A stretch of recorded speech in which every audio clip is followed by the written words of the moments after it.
മോളെ, ഹോസ്പിറ്റലിൽ വെച്ച് നീ എന്നോട് കുറച്ച് ചോദ്യങ്ങൾ ചോദിച്ചു. എങ്ങനെ നിനക്കത് ചോദിക്കാൻ പറ്റിയെന്ന് ആലോചിച്ചിട്ട് എനിക്കൊരു ഉത്തരം കിട്ടുന്നില്ല.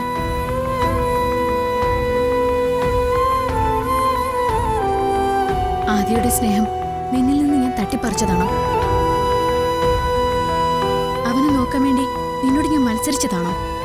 ആണോ?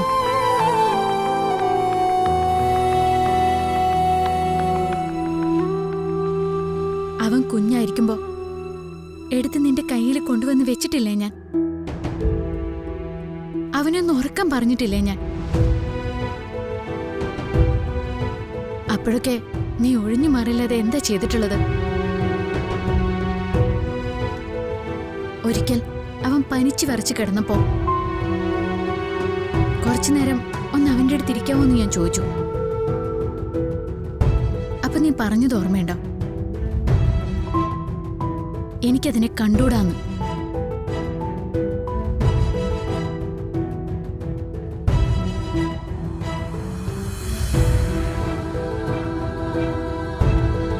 അച്ഛനും അമ്മയും കിടന്ന് ബഹളം ഉണ്ടാക്കുന്ന കണ്ടപ്പോ ഞാൻ അങ്ങനെ ചോദിച്ചു പോയതാ. സോറി. നീ സോറി ഒന്നും പറയണ്ട. ആരെന്ത് ബഹളം ഉണ്ടാക്കിയാലും ചോദിക്കുന്നത് ഈ നിത്യേച്ചിയോടെ ആണെന്ന് ഒന്ന് ആലോചിക്കായിരുന്നില്ലേ നിനക്ക്? അതെന്റെ നെഞ്ചിൽ കുത്തിക്കൊള്ളുന്ന് അറിയായിരുന്നില്ലേ നിനക്ക്? ഒരാളുടെ സന്തോഷം തട്ടിപ്പറിക്കാൻ ഞാൻ ആഗ്രഹിച്ചിട്ടില്ല. വിട്ടുകൊടുക്കാനേ നോക്കിയിട്ടുള്ളൂ. പക്ഷെ നിത്യേച്ചിയുടെ ജീവിതം ഇങ്ങനെയൊക്കെയായിപ്പോയി മോളെ.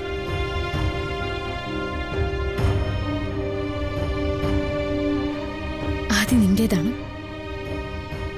നീ പ്രസവിച്ച മോന.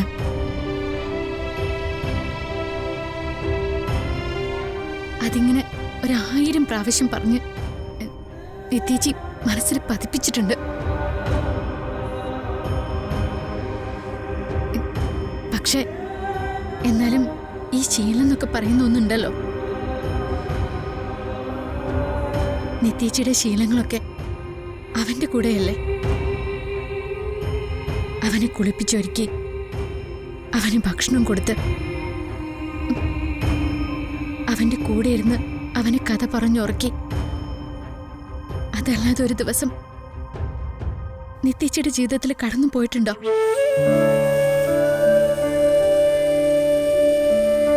വല്ലാതെ സങ്കടം തോന്നിയതുകൊണ്ട് ഞാൻ പറഞ്ഞേ ഉള്ളൂ. നീ അതൊന്നും കാര്യാക്കണ്ട. ഇനിയെങ്കിലും നീ നിന്റെ ജീവിതത്തില് ഉത്തരവാദിത്തം കാണിച്ചാൽ മതി. ആദിയുടെയും മനുവിന്റെയും കാര്യങ്ങൾ നോക്കണം. അമ്മയെക്കൊണ്ടും അച്ഛനെക്കൊണ്ടും നല്ല മരുമകളാണെന്ന് പറയിപ്പിക്കണം. നിത്യേച്ചിയെക്കുറിച്ച് ചിന്തിക്കൊന്നും വേണ്ട. എന്തിനാ വെറുതെ ഒരു ദുരന്തം ഇങ്ങനെ മനസ്സിൽ കൊണ്ട് നടക്കുന്നത്? നിത്യേച്ചിയുടെ ജീവിതം തകർത്തെറിഞ്ഞയാള് ഇപ്പൊ ഇത് കേട്ടറിഞ്ഞാലും സന്തോഷിക്കല്ലേ ചെയ്യൂ.